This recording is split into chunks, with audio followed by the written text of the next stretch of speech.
오늘 설교 제목은 감사가 고난을 이기게 한다입니다. 다른 건 다 잊어버려도 오늘 이 설교 제목 하나만 꼭 기억해 줘도 저는 충분하다고 생각합니다. 제가 예전에 재림 전사할 때 교인 중에 당뇨병에 걸려 있었던 분이 있었습니다. 저는 이제 그 당뇨병 걸린 그 집사님과 얘기하면서 이 당뇨병이 진짜 무서운 병인지 제가 그때 처음 알았습니다. 그때가 30대 초반이었는데 이번에 그 얘기를 했어요. 길을 가다가 한 번은 이분이 어떻게 하다 넘어졌습니다. 넘어져서 이제 무릎 쪽인가 여기 약간 살짝 긁혀서 피가 났습니다. 자, 일반적으로 건강한 사람들은 어떻습니까? 그 정도 넘어져서 살짝 긁힌 정도는 소독약 바르고 델베트 하나 딱 붙이면은 하루 이틀 정도면은 깨끗하게 아무입니다. 그런데 이분은 당뇨병이 심했던 분인데 약간의 찰과상인데 피가 멎질 않는데요. 그래서 병원에 가야만 그 피를 멈추게 할 수 있고 치료가 된다고 하고, 더 무서운 거는 뭐냐, 넘어졌을 때 약간이라도 뭔가 균이 들어가지 않습니까? 그러면은 빨리 치료를 하지 않으면은 나중에 그 상처 부위 밑으로는 완전히 절단하게 되는 그 정도로 심각한 병으로 발전할 수도 있다고 합니다. 그래서 그 얘기를 듣고 이분은 자기는 어디 다니더라도 약간이라도 다치거나 하는 일이 없도록 굉장히 주의한다고 그래요. 그래서 정말 이 당뇨병이라고 하는 것이 굉장히 참 무섭구나. 그러니까 그런 병 있는 사람한테는 약간만 긁혀도 그 상처가 굉장히 심각해질 수 있는 그 병이 문제가 될 수 있고, 또 우리처럼 일반적으로 건강한 사람한테는 그 정도는 아무것도 아닐 수가 있다는 거예요. 여러분, 우리 간장 담는 조그만 그 그릇에 담겨있는 우리 그 소금을 있다고 칩시다. 그 소금은 어떻습니까? 맛을 보면 아주 짜죠. 그런데 그 동일한 양의 소금을 강물에 뿌리면은 어떻습니까? 그냥 강물은 그냥 아무런 맛없는 맹물의 그런 맛입니다. 그러니까 문제는 뭡니까? 이 소금이라고 하는 것을 고난이라고 한다면은 문제는 소금의 양이 아니라 그 그릇의 크기라는 거예요. 하나님께서는 우리의 고난을 없애주는 경우도 덜어 있습니다. 일반적으로 그렇지 않습니다만. 그러나 하나님은 보통 어떻게 하시느냐? 우리의 그 그릇을 고난보다 크게 해서 이기게 하는 그런 쪽으로 하나님은 하십니다. 면역력 강한 사람이 병균을 이기듯이 이 고난을 이기는 법은 뭐냐? 우리의 그릇이 커지는 거예요.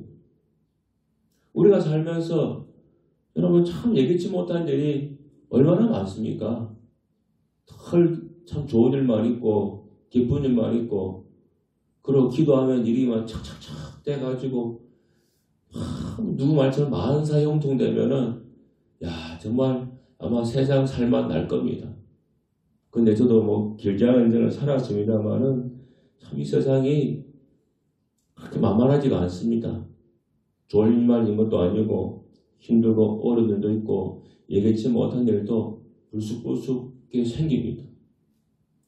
저 이번에 지난 주간에 한 4일 동안 우리 목사님 장로님들과 함께 일본에 다녀왔습니다. 일본에 가면은 잘 모르시겠지만은 그 순교지가 있습니다. 그 일본이 우리보다 이렇게 빨리 좀 이렇게 문을 열었기 때문에 그 기독교가 좀 빨리 들어온 편입니다. 저희 나라보다. 그래서 먼저는 이제 그 당시에 이제 천주교인들이 많이 들어왔는데, 어쨌거나 많이 들어왔는데 이제 그분들 중에 아주 잔인하게 순교형을 당한 분들이 계셔서 그 현장이 일본에 있습니다. 몇 군데. 그들 다녀왔는데 4일 동안 다 보고 이제 마지막 돌아온 날인데 이제 다 돌아와서 이제 점심 먹고 이제 공항에 가면 되는데 그 정도 시간만 남아 있습니다. 그래서 마지막 한 군데 들렸다가 주차장에서 차에서 기다리고 있었습니다. 저는 이제 맨 뒷좌석에 앉아 있었는데 기다리고 있다가 차가 이제 출발하고 이제 점심 먹으러 가면 이제 점심 먹고 끝나는 거예요. 그래 앉아서 뒤에 앉아서 가만히 밖에 보는데 제 왼쪽에 큰 버스가 하나 서 있었거든요. 그 차가 출발하는데 버스가 이상해. 우리 가는 버스가. 그런데 버스가 막 옆에 있는 큰 버스로 막 제가 보니까 막 처박는 것 같아요. 아무래도. 그래서 뒤에 앉아가 저러면 안 되는데 하고 있었어요. 이 꺾어서 이제 주차장으로 나가야 되는데 제가 볼 때 보고 있는데 버스 운전기사가 트는 이 각도가 이 버스를 아주 부딪히게 했어요. 그래서 안 되는데 하는데 아니라 다를까 근데 버스 기사가 옆에 있는 차를 그대로 들이받고 꺾어버려요. 그래서 서 있는 버스 꽉 하면서 이제 옆에 창문을 다 깨고 이제 백미러가 치고 안에 들어와서 창문 다 깨지는 거예요. 이제. 그 난리가 난 거죠 이제. 그래가지고 보니까 이제 이 왼쪽에 있던 창이 다 깨진 거예요. 깨지고 백미러가 치면서 다 깨져가 유리창 다 튀어나가고 사람이 다치고 목사님 뭐 한번 유리창이 얼굴 쪽에 박혀가지고 이제 119가 오고 그래서 실려가고 막 그런 일이 있었어요. 돌아오는 날. 그래서 그분이 그래도 아주 뭐 눈 쪽이나 아주 취약한 쪽에 다치지 않아서 응급처치하고 또 화물 가야 되니까 그래서 5발을 끼매고 이제 공항으로 오셨더라고요. 그래가지고 제가 가만히 있다가 그걸 보고 그런 일을 겪었는데 저도 뭐 운전하면서 여러 번 사고를 겪어봤습니다만 또 이렇게 겪으니까 이 또 사고가 남의 일이 아니라는 생각이 들고 근데 그 순간에 그래도 이제 그 자리에 있는 분들이 다 동일한 마음이 있었어요. 그게 뭐냐? 이게 천만다행이다는 거예요. 이 정도 다친 것도 천만다행이고 그리고 이 사고가 만일에 도착해서 여행하는 하루 이틀 그 중에 일어났으면은 사실은 나머지 일정 여행을 못합니다. 그 정도 되면은 이 사고가 났기 때문에 그래도 여행 일정을 다 마치고 돌아가기 직전에 그래도 이 정도 사고 난 게 천만다행이다. 그래서 거기 있는 목사님 장로들 입에서 그래도 다 하는 얘기가 불평보다는 천만다행이다. 감사하다. 그 얘기가 많이 나오더라고요. 그래서 오늘 제가 설교를 그렇게 정했습니다. 이 감사라고 하는 것이 고난을 이기게 합니다. 우리가 살면서 예기치 못한 일이 많이 일어나잖아요. 그럴 때 사실 그렇죠. 불평할 수 있고 원망할 수 있고 짜증낼 수 있고 왜 이런 일이 일어났는가 말할 수 있죠. 그런데 그렇게 하면은 그 문제가 해결이 안 된다는 거예요. 어차피 이런 일이 일어났고 어차피 고난은 찾아왔고 어차피 사건은 터졌단 말이에요. 이미 터졌습니다. 그러면 그것을 내가 어떻게 수습을 하고 어떻게 헤쳐나갈 거냐 그게 중요한 거 아닙니까? 막 사건이 터졌는데 그 뒤에 앉아가지고 운전기사가 말이야 어떻게 운전해가지고 이렇게 됐느냐 그렇게 사태질 할 수 있죠. 왜 그렇게 해가지고 사람 다치겠냐 일정을 이렇게 엉망을 만들냐 다 그렇게 할 수 있죠. 뭐 한동안 누굴 비난하겠습니까? 잘못을 운전기사가 했는데 그런데 그렇게 한다고 해서 그 사건이 해결이 되냐는 거예요. 수습이 안 되죠. 그래도 그 상황에서 다 같은 마음으로 아유 이만하게 다행입니다. 하나님께 감사합니다. 그런 마음이 되니까 그래도 그 다음 남아있는 식사장으로 가서 식사도 하고 공항에 그래도 편안한 마음으로 왔지 삿대질하고 불평 원망했으면 그 밥 보러 가가지고 먹고 먹는 밥이 제대로 넘어가겠습니까? 그냥 속에 여전히 분노가 있고 화가 있고 짜증이 나 있는데 그래서 여러분 우리가 이 살아가는 세상이 여러 가지 일들이 내게 일어났을 때에 이 문제를 우리가 수습을 하고 잘 풀어나가고 결국에는 이 모든 것이 복이 되게 하는 그 비결이 뭐냐? 그게 감사에 있다고 합니다. 감사에. 여러분 헬렌 켈러 잘 아시죠? 우리가 많이 들었잖아요. 이 삼중고의 장애를 가진 그 여성이지 않습니까? 헬렌 켈러. 듣지도 보지도 말하지도 못하는 그런 장애를 가진 분인데 그래도 이분이 그 장애를 극복하고 정말로 훌륭한 그런 분이 되었고 책도 썼습니다. 우리는 사지 멀쩡한데도 죽을 때까지 책 한 권 못 쓰는데 이분은요 책도 썼어요. 이분이 행복해지는 가장 간단한 방법이라고 하는 글에서 이런 말을 했습니다. 짧은 말입니다. 들어보세요. 세상은 고난으로 가득하지만 고난의 극복으로도 가득하다. 그랬습니다. 맞습니다. 이 세상은 고난으로 가득해요. 그래서 인생은 고요와 같다 그랬습니다. 그런데 반면에 이 고난의 극복으로도 가득하다고 하는 거예요. 어떻게 이 사람이 고난을 극복했는가? 자, 이분은 헬렌 켈러는 어린 시절에 고열 때문에 청각과 시각을 다 잃어버렸습니다. 그러니까 당연히 말을 잘 못하겠죠.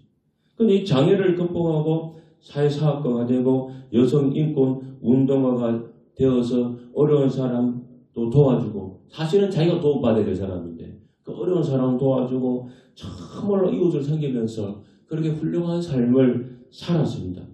그래서 이러한 이분의 모습이 많은 장애인들에게 희망을 주고 도전 정신을 심어주었습니다. 근데 어떻게 이게 가능했느냐? 이분이 그래요. 사람은 늘 부족함을 느끼고 가진 것에 만족하기보다 결핍에 초점을 맞추기 때문에 그렇다는 거예요. 그래서 자신의 이 부족한 것을 채우기 위해서 자꾸 미래에 투자합니다. 목표를 세우고 성취하기 위해서 노력합니다. 그러나 사람들은 미래에 대한 불안과 염려, 걱정에 걸려서 쉽게 넘어지죠. 근데 헬렌 켈러는 어떻게 했느냐? 그녀를 도와줬던 그 설리반 선생님하고 헬렌 켈러는 현재에 그냥 집중했다는 거예요. 내가 지금 할 수 있는 것이 뭐냐? 그거를 집중하고, 그리고 이미 이루어준 것에 대해서 감사했습니다. 그러니까 미래에 대한 불안이 없는 거예요.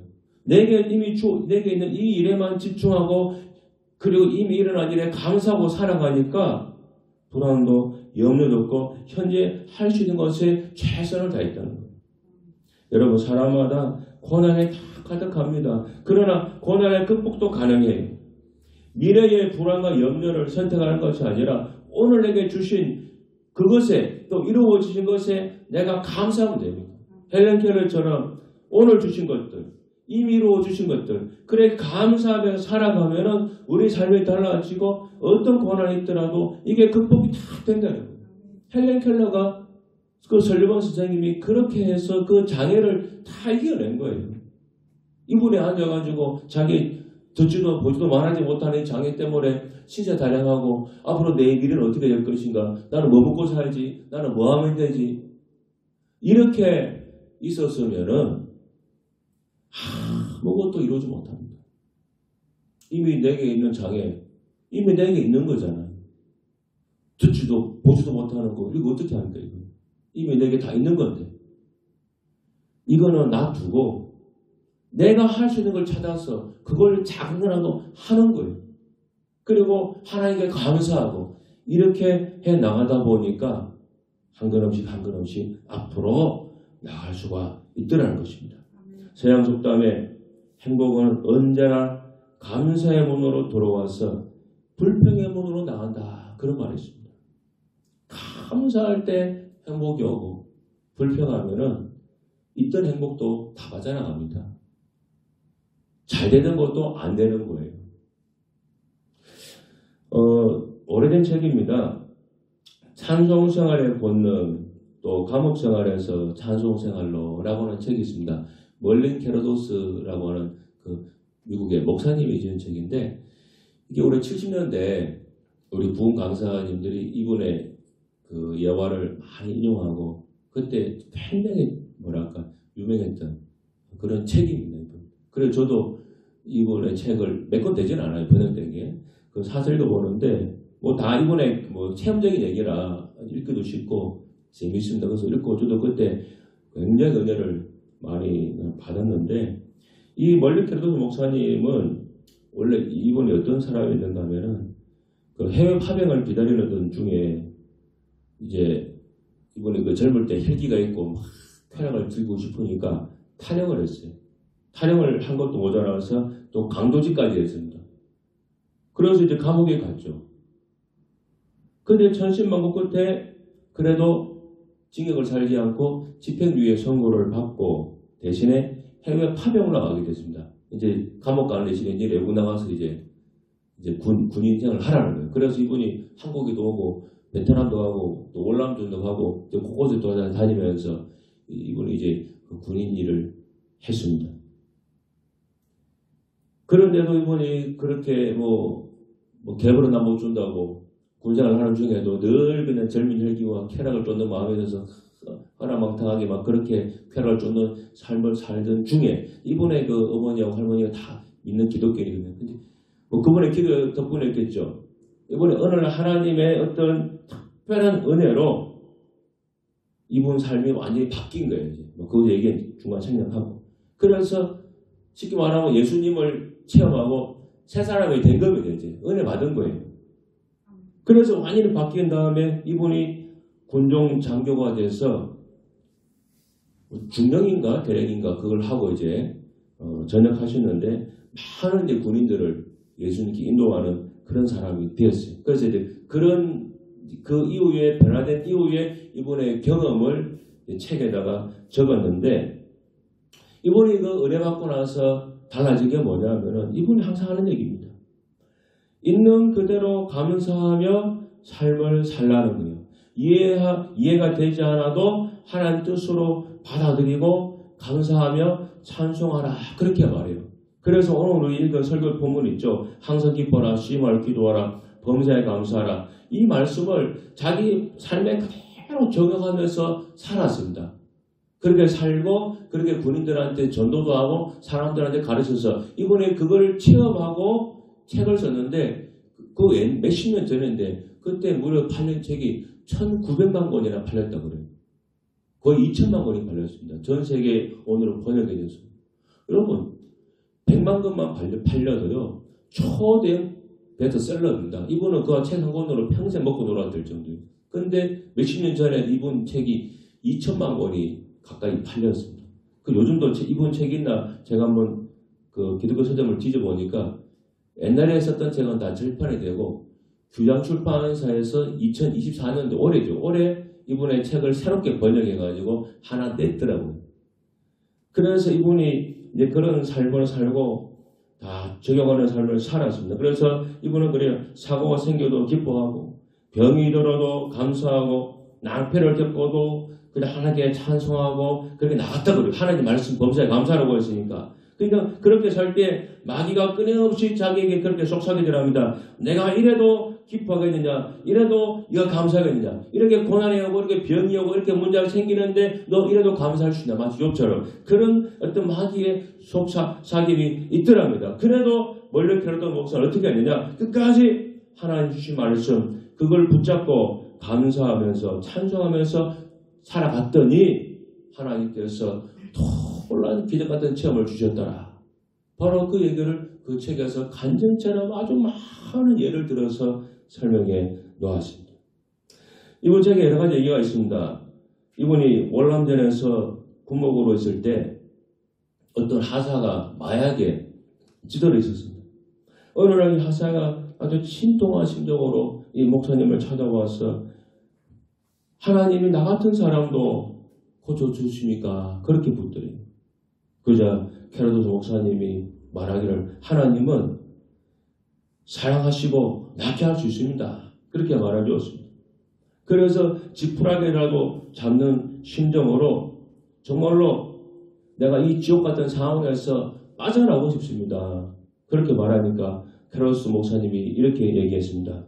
앞으로 하나님이 하실 일에 대해 감사드리고 오늘 이 시간까지 당신에게 일어난 모든 일에 대하여서 주님께 감사를 드리십시오. 이렇게 말해줬습니다.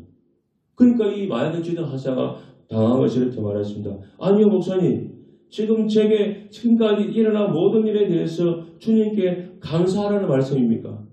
그렇다면 제가 마약 중독자가 된 것도 주님께 감사하라는 말입니까? 그렇게 물었어요. 당연히 그렇죠. 마약 중독자가 된 것을 어떻게 하나님께 감사할 수 있겠습니까? 이에 캐러도스 목사님이 말했습니다. 당신이 마약 중독자이기 때문에 주님 앞에 나올 수 있게 되지 않았습니까? 이렇게 되어버렸습니다. 그리고 이분이 이 목사의 말을 듣고 감사했어요. 뭐 그 뒤에는 어떻게 다 아시겠죠.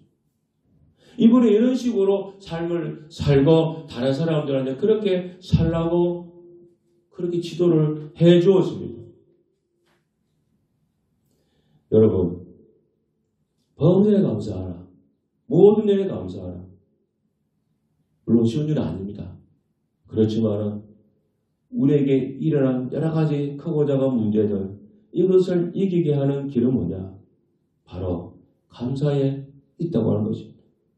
감사가 기적을 낳는다고 하는 예화들 우리 주변에 많습니다. 많이 들어보셨을 거예요. 감사합니다를 반복해서 내가 병을 고쳤다는 사람도 있고, 감사를 또 반복하면서 내 마음이 바뀌었다는 사람도 있고, 감사함으로 화해도 하고 고난도 극복했다, 능력받았다, 그런 얘기들 아마 익히 많이 들으셨을 겁니다.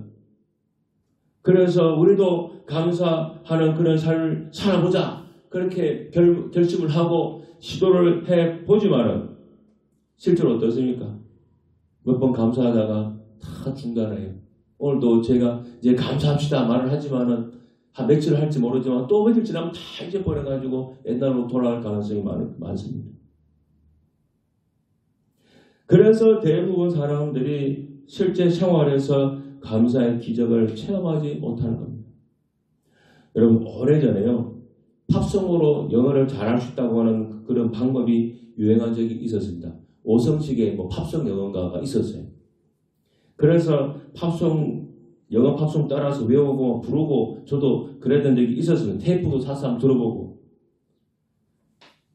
팝송을 외우고 발음도 익히면 영어 못하지는 않을 거예요. 그리고 또 속촉 영어라 그래서 막 2배속, 3배속으로 빠른 속도로 영어를 듣고 말하면 영어를 잘 된다는 그런 비법이 유행한 적이 있었어요. 그리고 그것도 어떻게 내가 아는 사람 통해가지고 비싼 테이프를 구해가지고 막 한동안 그냥 들어도 어려운데 2배로 막 빨리 돌려는 그 영어를 막 듣고 한번 잘해보겠다고 해본 적이 있었습니다. 근데 결과는 뭐냐? 이 2배나 제가 성공하지 못했습니다. 근데 저뿐만 아니라 그때 저와 같이 그걸 구해서 같이 한 분이 몇 분 있었는데 다 같이 실패했습니다. 왜 그렇겠어요? 시중에 비법이라는 것을 통해서 잘된 사람이 많지 않습니다. 왜냐? 그 비법대로 오랜 시간 꾸준히 하지 못하기 때문에 그래요. 그 비법이 틀린 게 아니라 그 비법을 실천하려면 인내심을 가지고 꾸준히 해야 되는데 그게 어렵더라는 거예요. 멀른 키라도스 목사님 말처럼 감옥 생활에서 정말로 찬송 생활로 바꿔줄 수 있는 것은 뭐냐? 그게 감사 힘입니다. 이거 맞습니다. 진리입니다. 감사가 고난을 이기게 합니다. 그런데 몇 번의 이 감사로 우리 감옥 같은 생활이 찬송 생활로 천국 생활로 바뀌는 것이 아니라는 거예요. 꾸준히 감사하는 그 생활을 할 때 어느 순간 감사의 기적이 내 삶에서 일어나는 겁니다. 물이 가득 차면은 그냥 그 물이 조금만 흔들어도 흘러 넘치는 것처럼 내 삶에 감사가 차고 넘치게 되면은 그때는 한 번의 감사로도 기적이 흘러 넘치게 되는 거예요. 그래서 원래 키라도스 목사님도 그래요. 처음부터 그냥 막 감사하니까 기적이 나타나는 게 아니라 이분의 그런 삶을 계속적으로 살다 보니까 어느 순간부터는 그냥 어떤 일이 생겨도 그냥 감사가 그냥 입에서 툭 튀어나오는 거예요. 막 병이 생겨도 툭 튀어나오고 운전하다 사고가 터져도 불평보다는 아이고 할렐루야 하나님 감사합니다. 그냥 그게 나오더라는 거예요. 그래 되니까 그게 자기의 삶이 되니까 그 다음부터는 하나님께서 기적을 그렇게 많이 자기 삶에도 또 다른 사람에게도 일어나도록 도와주시더라 하는 것입니다. 감사가 여러분 고난을 이기게 합니다. 작게라도 여러분 오늘부터 실천해 보세요. 이미 내게 일어날 일들 그거 어떻게 하겠습니까? 그냥 감사하세요. 하나님의 뜻이 있음을 믿고 감사하시고 내게 이미 좋은 현재의 일 작은 거라도 할 수 있는 것 최선을 다하십시오. 그리고 감사하며 살아가 보세요. 그러면은 저와 우리 모든 사람의 삶에 기적이 일어날 것입니다. 기도하겠습니다. 할렐루야. 하나님 아버지 감사합니다. 감사가 고난을 다 이기게 합니다. 감사하는 사람이 감옥 같은 생활에서 찬송의 생활로 천국 같은 생활로 만들어줄 수가 있습니다. 우리 모든 예근계 교인들이 그런 삶을 살아갈 수 있도록 인도하여 주옵소서. 예수님 이름으로 간절히 기도합니다. 아멘.